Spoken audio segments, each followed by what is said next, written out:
Pilar Wonosobo, podcast interaksi dan literasi rakyat Wonosobo.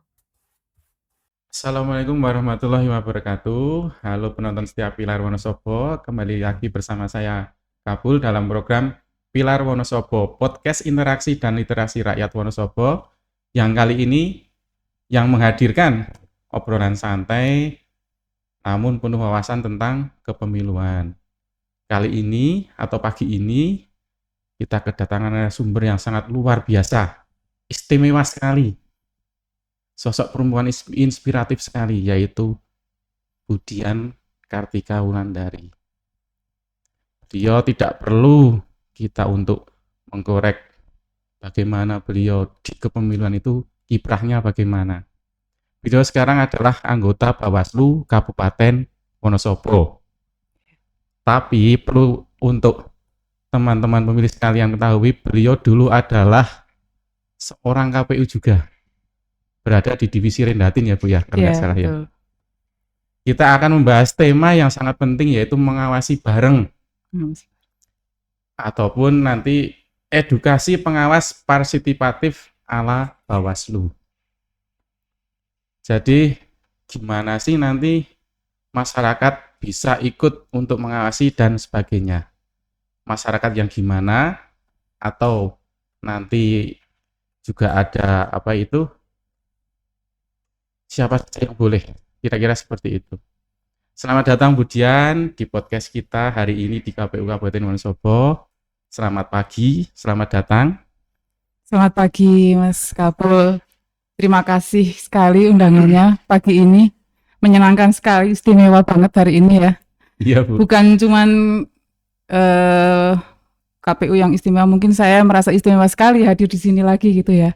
Berasa pulang kampung, pulang ke kandang ya Bu. 10 tahun ya Mas, Ya. sudah di antara teman-teman KPU, sudah dengan dinamika jadi penyelenggara di KPU, dan sekarang sudah jadi masih tetap penyelenggara gitu ya, tapi di kamar sebelah yang masih saling bersinergi sama KPU. Tapi chemistry masih ada ya Bu sama orang-orang KPU ya Bu. Ya harus selalu gitulah ya.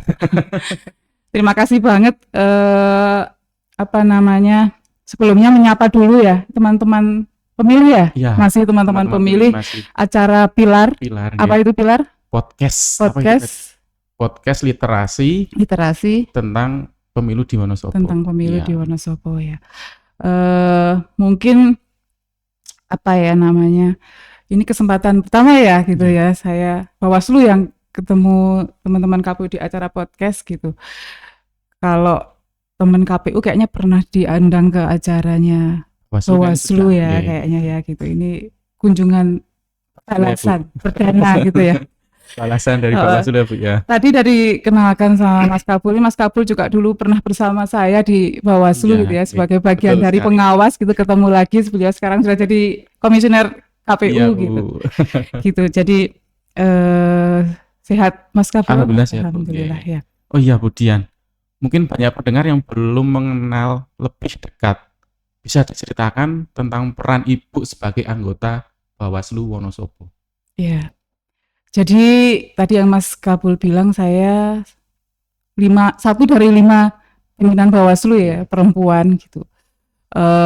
Saya diamanai sebagai Koordif Pencegahan Partisipasi Masyarakat dan Hubungan Masyarakat ya. Kalau di masa tahapan pemilu maupun pemilihan, tugas saya jelas gitu ya, pencegahan. Gitu ya. Jadi divisi yang paling cerewet mungkin ya. Urusannya mencegah dan mencegah gitu ya, karena Bawaslu dalam hal ini bagaimana supaya pelanggaran itu diminimalisir dengan banyaknya pencegahan gitu ya. Jadi kerjanya bukan diukur dari banyaknya pelanggaran yang ditemui, tapi bagaimana sesedikit mungkin pelanggaran dengan memaksimalkan kerja-kerja pencegahan. Jadi di situ tugas saya di divisi pencegahan ya, mengantisipasi di semua tahapan supaya tidak terjadi pelanggaran gitu ya. Berarti ibaratnya itu sedia payung sebelum hujan ya Bu ya? Betul, bukan sedia aku sebelum hujan ya? Oh iya. Nah, jadi saya paling cerewet lah gitu. Kalau ini tahapan kampanye harus gini, nggak boleh gini, peserta pemilu nggak boleh gini. Pastikan juga KPU Ya, betul sekali. melaksanakan tugas sesuai jadwal, aturan Ya. dan lain-lain supaya tidak terjadi pelanggaran. Pemilih harus seperti apa dan lain sebagainya lah. Kalau di tahapan itu yang dipegang di divisi kami itu ada mulai daftar pemilih, Ya. kemudian mulai pungut hitung, Oh. kemudian kalau rekap sudah di SDM ya, tapi urusan kami memang sepanjang perjalanan Perjalanan itu ya, Bu, itu ya. ya. Jadi prosesnya ya, Bu, ya. Ya, di semua Mungkin proses. kalau lebih itunya kan Ibu kan cerewet biar semua baik-baik saja. Ya, betul. Supaya tidak Bukan terjadi. hanya mengawasi untuk Iya, apa itu betul, yang betul. yang pencalonan itu dan sebagainya, tapi juga Iya, mengawasi KPU juga. betul. Jadi tidak nunggu orang lain salah dulu gitu loh, Mas. Jadi jangan sampai salah Jangan gitu sampai salah. ya. Kalau Gitu, bisa jangan. tidak ada salah sekali. Ya, Nol, harapannya zero pelanggaran Zero, gitu betul kan ya. sekali. Nah, kalau di tahapan Parmas gitu ya, berarti bagaimana mengkondisikan partisipasi masyarakat, teman-teman pemilih harus bagaimana dan lain sebagainya. Kalau divisi humas itu, kalau dibilang itu divisi paling sombong, Mas. Ria gitu ya. Ngomong-ngomong gitu, pamer gitu kan. Pamer kegiatannya Bawaslu apa, kerja-kerja pengawasan kita ngapain Oh, aja jadi gitu gitu. kan. Lah kalau di masa non tahapan gitu kan ditanyakan masyarakat itu kan Bawaslu ngapain sih gitu kan. Nggak ada pemilu loh, nggak ada Oke. pemilihan loh. Terus ngawasin apa gitu kan. Tugasnya ngapain gitu lah. Di sini mungkin sambil cerita bahwa Bawaslu kok di non tahapan itu banyak kerjaannya juga Mas ternyata Wah, itu gitu ya. Masih bersama KPU ngawal Ya, data pemilih betul berkelanjutan sekali, gitu Bu, kan, ya. saling bersinergi terkait data pemilih gitu. Kemudian di divisi Parmas kami masih sosialisasi, pendidikan pengawas partisipatif, bagaimana masyarakat itu menyiapkan nanti di 2029 sebagai bagian dari pengawas di tahapan, tapi di masa sekarang harus apa, bekalnya seperti apa, dan Humas masih menyampaikan banyak hal terkait pemilu dan pemilihan kepada masyarakat. Terkait Gitu tadi Bu mungkin. nggih, pengawas partisipatif Bu. Mm-mm. Kalau kita kan bicara soal pengawasan pemilu, Iya, masyarakat kan sering beranggapan bahwa ini hanya tugas Bawaslu ya Bu ya. iya betul. Padahal kenyataannya tidak begitu. Mm-mm. Itu apakah itu real apa itu pemilih ataupun itu tidak harus dari Bawaslu saja untuk mengawasi ataukah nanti dari semua masyarakat elemen atau gimana itu? Iya. Kalau di Perbawaslu 2023 itu kan bunyi Mas, Oh. ya, bahwa Bawaslu berwenang dan bertugas untuk melakukan pengawasan partisipatif, gitu ya. Pengawasan partisipatif itu kalau diterjemahkan itu ada dua hal. Yang pertama terkait bagaimana pendidikan politik, kepemiluan, kelembagaan pengawasan partisipatif, gitu kan. Nah, yang kedua adalah Bawaslu itu ke masyarakat loh Mas ya, kelembagaan pengawasan partisipatif kepada masyarakat. Kepada masyarakat. Terus yang kedua, langkah nyatanya Bawaslu itu menciptakan yang pertama adalah kader, kemudian kelompok-kelompok bagian dari pengawas partisipatif, yang kedua adalah bikin program bagaimana pengawasan partisipatif. Jadi kalau Mas Kabul dulu jadi bagian dari Bawaslu mungkin tahu lah ya, dengan sekian keterbatasan personilnya Bawaslu, SDM-nya sedikit gitu. Kalau tahapan tuh berasa sekali, kalau tahapan tuh punya pasukan ya sampai bawah ya gitu, punya Panwascam, punya PKD gitu. Tapi dengan jumlah 265 desa kelurahan dengan tipologi Wonosobo yang luar biasa gitu kan, sangat sulit sekali kalau harus diawasi Bawaslu dan jajarannya saja gitu kan. Makanya kenapa di Perbawaslu itu dua tuh bunyi bahwa mengajak masyarakat bersama-sama untuk menjadi bagian dari pengawas. Nah, bentuknya itu mengajak semuanya semua elemen semua elemen, baik itu pemilih pemula sampai nanti pemilih tua yang pemula. Kira-kira seperti itu. Jadi kalau yang diajak jadi pengawas partisipatif sini ada pemilih pemula, ada teman-teman disabilitas, kemudian ada pelajar, mahasiswa, pengajar, kemudian perempuan juga, kemudian tokoh masyarakat, kita libatkan semua. Jadi di semua segmen itu bisa tersentuh maksud kita. Betul, seperti itu Mas. Jadi untuk korelasi dengan KPU mungkin kalau di pas itu ada tahapan kan mungkin untuk meningkatkan partisipasi ya Bu ya. Betul, Partisipasi mereka biar memilih betul, dan betul. juga untuk mereka terdapat di DPD. DPD. Mungkin pengawasan partisipatifnya seperti itu ya. Iya, Terus kalau kalau anu Bu, mm-mm, kalau kita bicara peran masyarakat, peran masyarakat. bentuknya itu seperti apa Bu? Kalau di Perbasu itu bunyi ada kalau pengawasan partisipatif itu ada yang pertama pendidikan pengawas partisipatif Mas. Heeh. Kemudian ada forum warga pengawasan partisipatif, kemudian ada pojok pengawasan, Ada juga ya. ada pojok pengawasan, kemudian ada kerjasama dengan perguruan tinggi juga, Iya. kemudian ada kampung pengawasan partisipatif. Itu satu kampung atau satu desa? Ya kayak misalnya kalau Bawaslu kan sekarang punya 17 desa kelurahan, desa pengawasan dan desa anti politik Itu uang. tersebar di semua kecamatan atau gimana? Hampir di semua Hampir di kecamatan semua. ya, tapi ini masih bertahap supaya semua tersentuh insya Allah ke depannya 2009 nanti semua sudah ada semua. desa kelurahan yang jadi model buat itu. Nah, yang terakhir yang mungkin paling relate dengan masa sekarang adalah komunitas digital pengawasan partisipatif Mas. Jadi masyarakat tuh bisa masuk di mana, bisa masuk forum warga, bisa ikut pendidikan kader, bisa ini dan lain sebagainya. Jadi harapan kami kalau jadi bagian dari pengawas minimal tahu aturannya dulu gitu kan, Ya. rumusnya kan begitu Mas gitu. Orang kalau ngawasin nggak paham ngawasin apa, yang salah Oke. apa dan nanti tidak tahu. Makanya kenapa salah satu semangat partisipatif itu ada pendidikan pengawas partisipatif. Kalau saya dengar ya, saya lihat itu kan kemarin ada apa itu semacam pramuka ya. Oh, Itu iya. Adiaksa itu juga Iya, betul. termasuk itu ya. Itu Iya. kan padahal mereka masih belum dikatakan belum 17 tahun atau gimana ya Bu? Itu memang untuk awal atau gimana itu? Selain pendidikan pengawas partisipatif, dulu kan kita punya SKPP Mas. Oke, SKPP Sekolah Pengawas Partisipatif. Oke. Kemudian kemarin kita juga punya P2P, Heeh. Pendidikan Pengawas Partisipatif.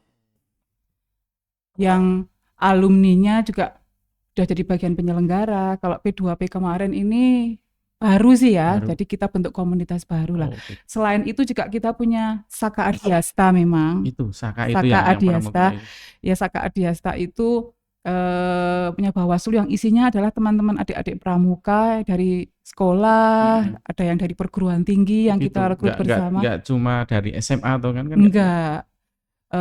Bagi siapa aja yang berminat sebenarnya gitu, bisa dari sekolah, SMA, bisa dari perguruan tinggi gitu.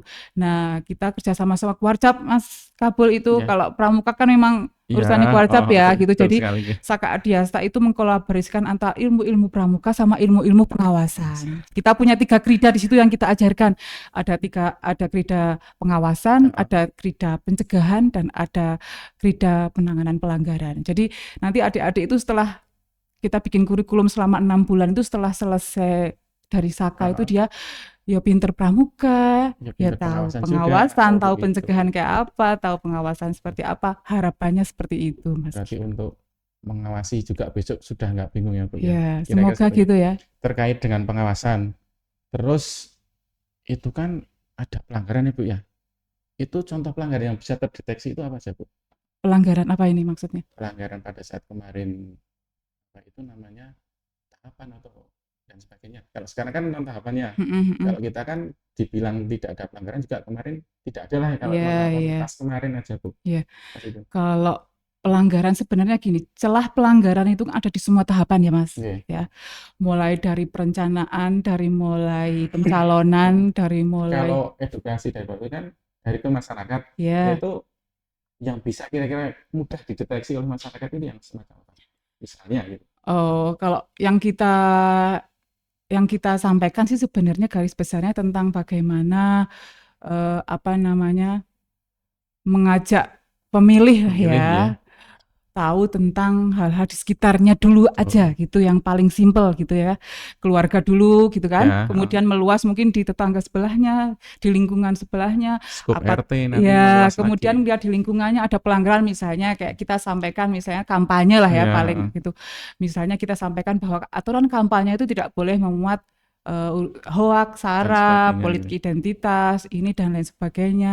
Kemudian sekarang yang paling marak itu justru kampanye kan lihat media sosial, Betul Mas. sekali. Nah, salah satunya Bawaslu tuh punya relawan cyber juga. Ada ya Bu ya? Ada juga gitu yang ya? kerja sama Mavindo, sama cybernya Polres, kemudian sama teman-teman penggiat media sosial dan lain Ya, sebagainya untuk mengcounter berita-berita berita yang seperti hoax itulah. Itu gitu. juga adik-adik kader itu kita ajari juga di situ gitu bagaimana nanti apa namanya mengcounter berita-berita hoax itu loh, ada cek fakta dan lain sebagainya. Jadi di Jadi era seperti tidak harus ini, ditelan mentah-mentah ya Bu ya, seperti yang mungkin ya. iya, jadi Informasi semua itu harus, kalau ya hoax kan mungkin kalau kita tahunya kan kita langsung, oh ini kok berita seperti itu berarti kan benar. iya. Berarti kan kita harus telusuri dulu kan. Betul, Mereka seperti itu. makanya teman-teman adik-adik kader dan pengawas partisipasi itu harus tahu berita yang benar dulu, Betul Mas, gitu sekali. kan? Oke. Jadi begitu ada berita di media, oh, kok beritanya kayak gini loh, kok beda yang disampaikan beda? sama Bawaslu Betul, misalnya gitu.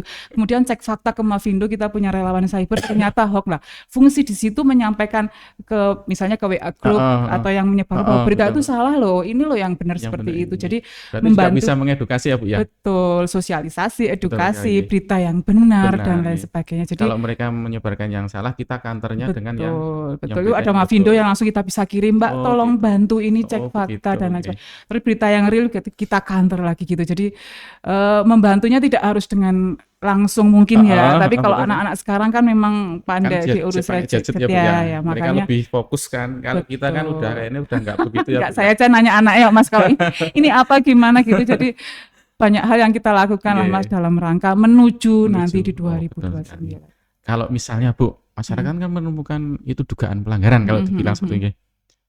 Gimana sih harus melapornya? Apakah ribet enggak Bu kira-kira? Sebenarnya enggak ya gitu. Kita kalau ke masyarakat itu kita kan ada posko aduan terus tuh, Mas, kalau di gitu, kantor oke, ya oke. gitu kan. Kemudian kita punya aplikasi Sigap Lapor tuh, Ya. gitu kan. Cuman memang urusan lapor-melapor itu kembali lagi sama keberanian lagi, Mas, judulnya itu kan. Jadi kalau bagian pengawas itu sebenarnya kalau saya berkali-kali sampaikan, selain paham harus punya nyali, gitu kan. Mentalnya harus berani menyampaikan. Misalnya kalau melihat pelanggaran, misalnya ada money politik di sekitar lingkungannya nih, tapi dia nggak berani laporkan karena ada mungkin tim sesnya dia takut apa atau dan lain sebagainya lah. Hal seperti itu yang mungkin nanti sebenarnya Bawaslu sudah bekerjasama sama pelindungan saksi juga gitu. Cuman memang banyak orang yang belum berani untuk melaporkan. Seperti itu sih Kalau sebenarnya. terkait nanti ada pelaporan dan sebagainya kan, kalau Gen Z kan lebih enak, mereka kan lewat gadget ya. Betul. Terus untuk digitalisasi itu dari Bawaslu sudah ada kan belum Bu? Sudah, makanya kita punya aplikasi yang bisa melaporkan. Nah, tapi langsung terhubung ke Bawaslu? Iya, langsung. Atau nanti dari atas dulu nanti baru turun? Enggak, itu langsung ke Bawaslu, langsung ke adminnya dan ke kontak personnya nanti langsung. Berarti enggak nganu ya? Enggak terlalu ribet banget ya Bu ya? Sebenarnya mudah, makanya itu sebenarnya kita sudah kasih alur dan cara yang gampang dan simpel sebenarnya, Mas, gitu. Bisa pakai digital, bisa langsung laporan, bisa, tapi ya memang banyak hal yang belum bisa maksimal karena hal-hal. Berarti kan itu perlu didorong nah, itu nanti sambil KPU bantu nanti ya. Insya Allah. Gitu, terus kan untuk programnya Bawaslu juga mendorong untuk programnya KPU juga kan. Iya. Termasuk itu DPT, kalau belum masuk kan pasti ada aduan. Kalau di kita juga ada aduan juga.